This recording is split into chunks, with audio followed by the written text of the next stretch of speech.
Hey everyone, Spicy Toast Gaming here. Start of a new week, so it's time for a new set of weekly adventures.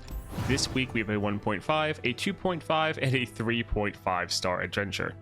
For the 1.5 up against Azir, we have only the strong, round end, kill all units except each player's strongest.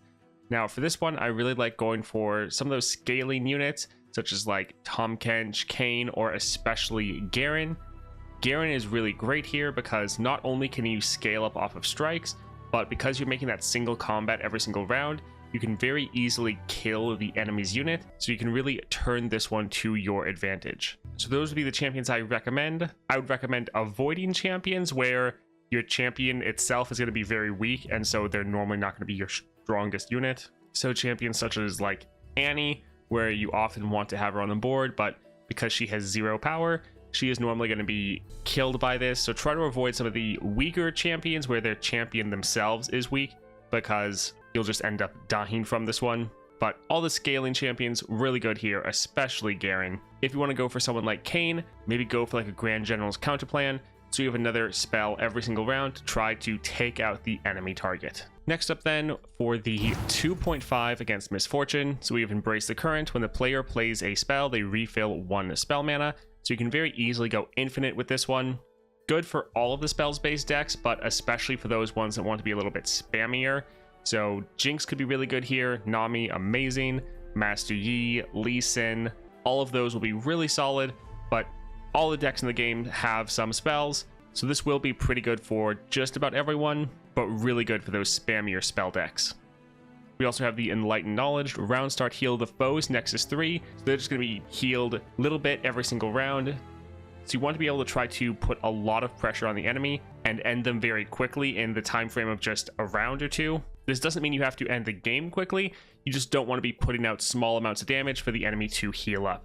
So going for some of the combo decks such as like Taliyah or Lux, where normally around that 4 to 5 mana, you then push out just a massive amount of damage and end the enemy right then, would be really solid here. Probably just want to stay away from someone like Jinx, where you're just going to do a little bit of damage potentially every round if you don't have one of the more OP Jinx builds where you're just going to annihilate them round 1. So yeah, try to stay away from sustained damage and just do a lot of damage very quickly to end the game. That way the enemy won't get much benefit out of this one. Last up then, 3.5 up against Caitlyn. So up first, Incapacitation, the player's damaged units can't block. So that one could be pretty rough. You could go for someone such as Kayn, where when you kill an enemy unit, you heal yourself potentially to full if you have them at 3 stars.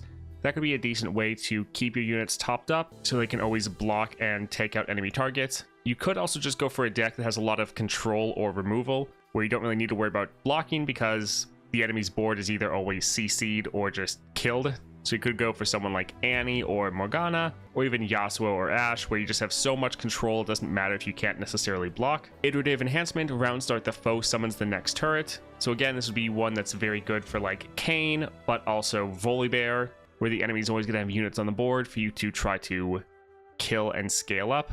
So you can try to turn this one to your advantage if you're going with one of those decks that can scale off of enemy unit kills.